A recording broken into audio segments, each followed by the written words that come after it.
Hello ladies and gentlemen, in this video I'll be looking at two fairly recent releases and giving my thoughts on them. The games are Journey for the PlayStation 3 and Dear Esther for the PC. If you don't want either of these games spoiled on you, then I recommend you stop watching now, as I'm about to talk about both games in their entirety. If there's even a vague chance you'll be playing Journey at some point in the future, pause this video and have a think about whether you should watch on. The first thing I'd like to do in this video is establish why I think it's okay to talk about Journey and Dear Esther together by showing what similarities the games share. Although Dear Esther had been released as a free mod back in 2008, it was recently given a commercial re-release which worked on an updated version of the source engine and was a total overhaul as far as the graphics go. For the purposes of this video I'm going to talk about the 2012 version though, since it's the latest one and also the one which players were charged money to play. Journey also released in early 2012 and both games launched at a similar price point. Journey was $15 and Dear Esther was $10. Neither game had a large development team. Both games start out with the player being far away from their objective, but with their objective being immediately in sight. In Journey, the mountain is the focus of the game, with the player constantly working their way towards it. In Dear Esther, the radio tower is visible from the start, and similarly, the player is moving in that direction for the majority of the game. The objective then is pretty much the same for both games, get from point A to point B. Both games also lack combat. While it's true that Journey has a couple of enemies, none of them can be confronted and must instead be avoided. Dear Esther features no other characters or enemies at all, so there's no combat there either. This alone is a very distinguishing feature, since the vast majority of games are built on conflict in one form or another. Neither game is very challenging, and neither game punishes the player harshly for mistakes. The gameplay is minimalist in both titles compared to most games. Both games are very visually orientated. The artistic direction and graphical prowess of both Journey and Dear Esther is impressive, and it wouldn't be a stretch to say that they both push the boundaries of their respective platforms at least somewhat. Neither game has a heads-up display, and the scenery is a large focus for both games. You can tell they both want the player to drink in the sights of the game as much as possible. Each game is focused on engaging the player on an emotional level, although the way they go about it greatly differs from each other and from the majority of games in general. There are a few concrete details given to the player about the narrative of either game, and the ending to both games is ambiguous, leaving it up to the player to decide what exactly it was they experienced. With all that said, I think it's fair to compare these two games to one another. The reason I've set out to make this video is because I played both games quite close together and was struck by how much I enjoyed one while simultaneously hating the other. By contrasting them, I hope to explain why, so let's begin. In Dear Esther, the player assumes the role of a man on an isolated island off the coast of Scotland. While moving around the island, the narration recounts letters he has written to Esther, and by going into dead ends and exploring the island more thoroughly, the player can hear some optional pieces of narration. The narration in Dear Esther is intentionally randomized and fragmented, so the player isn't given a clear idea what's going on. Considering how little else is going on while the game is being played, these bits of narration quickly become the most prominent element to the game.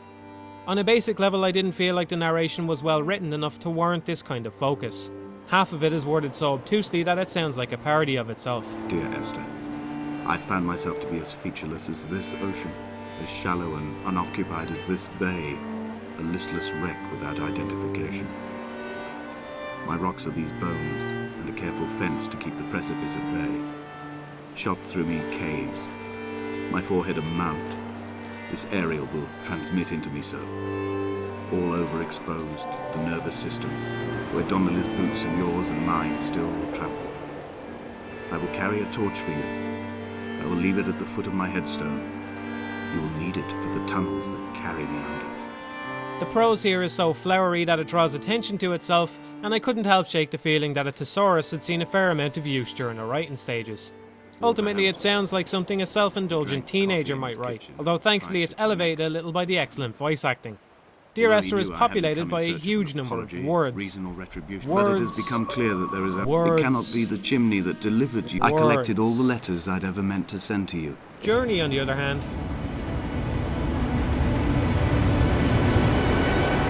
has none.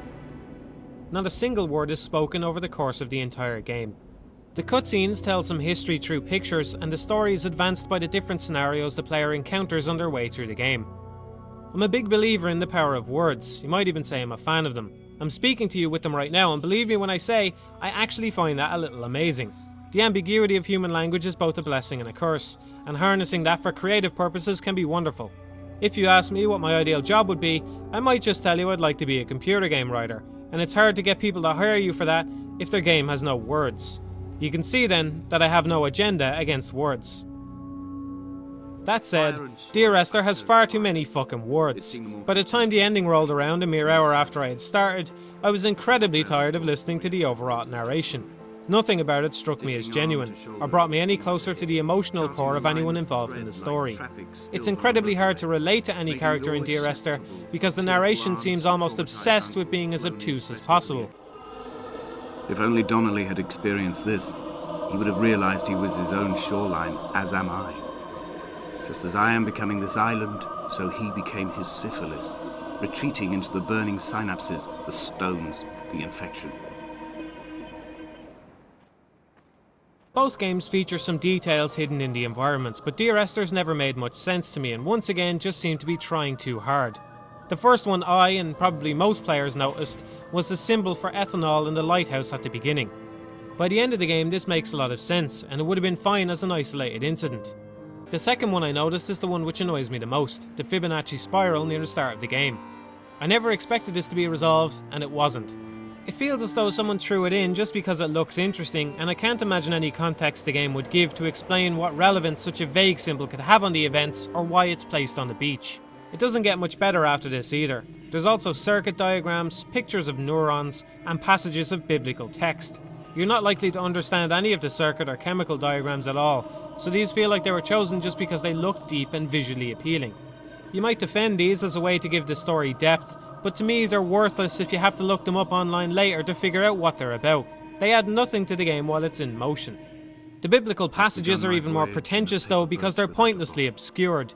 They're the only thing written in the game in plain language, but they're spread out over a huge area and the player is forced to walk past them up close, sometimes going past whole sentences backwards. If you wanted to figure this all out just by playing the game, you would have to tediously write it all down, which would shatter the atmosphere. Not only that, but I've read the entire passage that it quotes and couldn't derive any meaning from it either. The first set of symbols I came across in Journey were these, and at the time I didn't understand them either. By the end of the game I understood the visual language though, and on my second playthrough I was able to see that it was clearly depicting a gravesite. It's not deep, it's not trying to be, but it's not without reason either, and it's admirable that it uses its own little pictorial style to get some things across. Journey relies on nothing but itself to convey its themes, and as a result it probably crosses every cultural barrier there is. Out there, somewhere on planet Earth, there's still humans living away from the wonderful touch of civilization. If you abducted one of those guys and sat him in a room with Journey, provided you could teach him how to work the controls and convince him the TV wasn't about to swallow the entire universe, he would probably finish the game as emotionally gut-punched by it as anyone else. I wouldn't be surprised to see him curl up in the fetal position, let loose some primordial sobbing noises, and go home to his tribe eager to hug every single one of them. Now, normally I'm not an advocate of appealing to broader audiences, but Journey is able to hit closer to home precisely because it's so universal. I'll get into that in a while though. The first and most obvious fault anyone is likely to find with Dear Esther is its lack of gameplay. While it's true that it's interactive, the most the player will be doing for the entire duration of the game is walking and looking around. The walking is agonizingly slow and there are no options for the player to run, jump or crouch, just move. The game could be completed solely by holding down the W key and moving the mouse. Journey is more effective because the gameplay has room to shift tone. It's not supposed to feel good to see your character struggling to make it uphill, and it doesn't, largely because the controls are so constrained during this time compared to what they were earlier. This also leads into the beautiful reversal where the player can once again freely move and jump around again before the game closes out. This helps to put the player in the character's shoes more so than it would have otherwise. It's a range of events that occur, an arc. Dear Esther's gameplay has no arc. It's the same from the beginning to end, and literally involves holding one button. Since Dear Esther is so static, with gameplay involving nothing but walking, the main question this raises is why Dear Esther is even a game at all. You could argue, and I would, that it gains extremely little by being interactive. If you watch someone do a playthrough of the entire game, you've essentially experienced it. The only thing you would lack in that case is the ability to play it again and hear a few new randomized lines the second time around. I often see Dear Esther referred to as an experiment, even by its creators. Experiments are a good way to improve the medium, and if I hadn't paid money for Dear Esther, this video wouldn't exist. I'd have labelled it as a failure and moved on. It would stay with me as a warning of what happens when a developer lets a pretentious rejection of interactivity make its way into a game. This version of Dear Esther, however, isn't free, and that alone to me says that the development team considers it worth paying for. For something to really be an experiment, it needs to be able to be called a failure. You don't learn anything by creating something which doesn't work, and then stubbornly trying to insist it does. That said, the interviews I've seen with the developers never paint them as unreasonable, but the fact that there's a price on the admission for the latest version still rubs me the wrong way. The developers of Dear Esther set out to create an experiment, whereas the developers of Journey most likely set out to create a success instead, which is probably a much better goal. I've mostly talked about why I dislike Dear Esther, so let me say a few things about what Journey did right. First and foremost, Journey is much more comfortable with its status as a game. Although it's rather minimalist compared to a lot of games out there, it's still very much a game-like experience. The movement is a lot more traditional than Dear Esther, and it features some very common game elements like AI and multiplayer. It's clearly stripping out the fat, but where Dear Esther indiscriminately removed too much, Journey only removes whatever's necessary. Take multiplayer for example. You wouldn't imagine a minimalist game to include such an element, but it's the way Journey handles it which makes it unique, seamlessly dropping players in and out of each other's worlds and limiting the amount they can communicate with each other. In fact, Journey is so comfortable being a game, it takes the cyclical nature of replaying a game and incorporates it into the world. Journey introduces its gameplay elements flawlessly, and again without saying a word. The most the player will ever have to put up with is a faded button prompt coming up on screen to introduce them to their moveset. The introduction to the enemies is also extremely well done, intentionally drawing the player's attention towards the flying creature in order to introduce the threat. There's also a clear visual language in play when two pieces of cloth come in contact, which indicates the player is receiving power. The length of the scarf is an intuitive way to represent the length of the glide as well, and if it wasn't presented like this, the glide meter would need to be part of some kind of on-screen HUD. The level design is also worth commending, striking a nice balance between linearity and openness. It rarely feels constrained, but it also clearly pushes the player along a path. The fact that players can barely communicate with each other is another important element to the game as well, because it makes other players less annoying. These are all handled so well, it's easy to forget that Journey, as a more traditional game experience than Dear Esther, needs to set up a lot of different premises. Even though there are many more elements at work in Journey, they never get in the way of the experience. One thing I won't hold against Dear Esther is that it isn't fun. This is an argument I sometimes see thrown around about more artistic games, that they're terrible if they're not fun. It's fair enough to say that most people play games to have fun, and that most games, if they want to be a success, should try to be as fun to play as possible. Not every game needs to be enjoyable in that way, however. Horror games seem to be the one genre which gets away with this without question. If you play a horror game and you're having fun, then it's probably not a very good game. You play a scary game like that in order to experience being frightened and immerse yourself in that atmosphere. Dear Esther is similar in that way, just that it lacks any horror elements. It's more about the experience. As far as I'm concerned, it's still perfectly okay to call it a game, however, since it does have an objective and an end condition. Getting to the tower completes the game. Although I think it's a little misguided to criticise Dear Esther for a lack of fun, I don't think it's unfair to praise Journey for managing to be fun and artistic at the same time. It's a tough balancing act to manage both things simultaneously, but Journey makes it look effortless.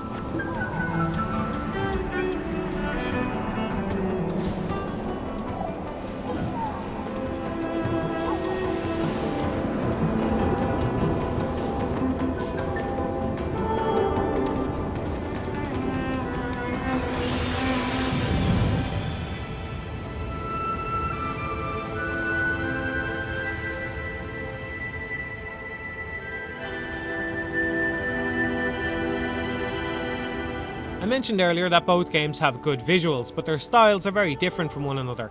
Dear Esther's style is much more realistic, and this works very well to establish the bleak atmosphere of the island.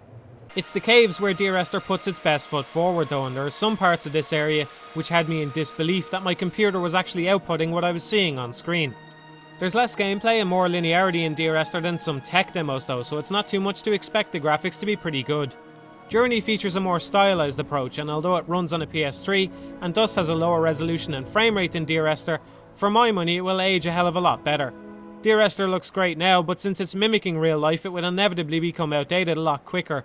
Already I found, after having played it a few months ago and then coming back to it for this video, it was a little worse looking than I had remembered, while Journey looked exactly the same.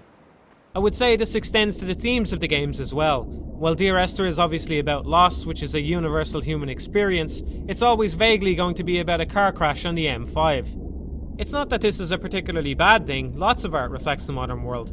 It's just that I'm not convinced Dear Esther needed any contemporary elements in order to accomplish what it set out to do. Both games left me thinking a lot after I completed them. But I found that when I was thinking about Dear Esther, I was never thinking about the game itself, but more about the superficial questions surrounding the game. It made me wonder, what exactly is a game? Is Dear Esther a game? Is this some new genre of walking simulators that will really take off? These are largely questions about the games industry, and honestly a lot of it comes down to semantics, which is really a way for people to argue about lines in the sand. When I thought about Journey, I thought about my life and what had happened to me over the course of the game. Halfway through my first playthrough I lost my partner, and I spent a few minutes just waiting to see if they would be able to catch back up to me or if they were gone for good. This was one of the most important parts of the experience for me, but it didn't happen to everyone. By waiting and then eventually moving on, have I been pulled into my own little story about loss. I had bumped into a few different players over the course of my journey and had enjoyed playing with every single one of them. Who is to say I wouldn't have hated them in real life? If you play the game and never see anyone else, will you feel lonely? Will that get you thinking about people in real life who are lonely? If you complete the game with a single person, will that make you think about lifelong relationships? If you play through the game a second time, will that make you think about somebody else's life? How much control do we have over each playthrough, and how much of it is merely chance? Are we lucky to end up with the people that we do? Does anybody ever really make it up the mountain, or is it just a dream? The best thing about Dear Esther is that it has allowed me to think more clearly about Journey. Dear Esther is all about subtracting until only the bare minimum of a game remains, while seeing if the player will still care. Dan Pinchbeck, the writer on Dear Esther, feels that something else rushes in to fill that gap. Journey works so well because it has no context we can relate to other than the interaction between the two players and the ultimate goal of climbing the mountain. With nothing else to contradict the player, they can then create their own story just by playing the game. With no characters to explain everything and give something to cling on to, ultimately it's the little things that count. The tiniest events can have meaning, like the way your partner pings at you, or temporarily getting separated and reuniting. These are the moments that make Journey work so well, but the real secret isn't that these moments exist, because they do in a lot of games, it's that there's nothing else to contradict them. When I played Dear Esther, the one thing that kept me going through it all was the hope that I would reach the ending and finally understand why the game was the way it was. Maybe I would find a twist to make me re-evaluate the entire experience and appreciate it retrospectively. Maybe I would come across some kind of meta-narrative to make me think about the time I had spent playing the game. Maybe, somehow, the ending sequence could redeem the entire thing, but it didn't. Funnily enough, even though the entire game just involves moving from one point to another while some narration plays, it still relies on a cutscene to end the game, wresting control away from the player at the only point where something actually happens. Journey has more cutscenes overall, but the most important parts of the game are all played. Granted, the player usually isn't doing anything complicated, but they are in control. Specifically, I'm talking about this, and this. The ending sequence to Dear Esther was about as anticlimactic as I could imagine, and I think the story would have stuck with me a lot more had the narrator fallen on the rocks and simply died. This confusing sequence where he turns into a bird just left me feeling like I didn't understand anything, and it didn't compel me into figuring it out. A second playthrough didn't do much for me either, although since I knew not to expect any puzzles, interactivity or payoff, I was able to enjoy the atmosphere of the island a little more. On my second go around, I noticed some of the ghosts in Dear Esther, which are possibly the biggest draw for replaying the game. You can find them dotted around the landscape at certain points. It's kind of enjoyable to keep an eye out for them, but ultimately they're just another unsolved mystery to throw onto the pile. I can handle when a game doesn't want to give me all the answers. I was able to enjoy Journey perfectly well, even though it leaves plenty of things unexplained. But Dear Esther is just so vague that it feels pointless. It feels like a bunch of discoherent stuff thrown onto an island in the hopes that it will look meaningful and artistic. Maybe there was some definitive statement or feeling to be evoked by Dear Esther, but somewhere along the way it became too obscured for me, ultimately leaving me apathetic towards the whole experience. Considering how much Dear Esther sacrifices in order to tell its story, I expected to at least get something back in return, but there was nothing at the end of the tunnel. Ultimately, I think both games were striving for fairly similar goals, that filling in of the gaps which Dan Pinchbeck described. The success of Journey on this front, and the failure of Dear Esther for me, largely comes back to that lack of context I mentioned a moment ago. If the story of Dear Esther has no concrete resolution the player can rely on, then they will need to create a story of their own in order to enjoy the game. But rather than giving them a framework to do this, the game enforces more and more restrictions on the plot as it progresses. You need to contextualize Paul, Donnelly, Esther, the narrator, and the various events alluded to over the course of the game. Since it's randomised and vague, Dear Esther doesn't form a satisfying story, but it doesn't form a satisfying game either. Journey removes Esther, Paul, Donnelly and the narrator. It removes almost everything except the player, and possibly a companion, trying to get from point A to point B. It doesn't get more simple than that, and amazingly, it's all the more satisfying as a result. At the start of this video I talked about the similarities these games share, which are substantial. Despite how similar these games are in a lot of ways, the biggest difference I found is how I felt after I finished playing them.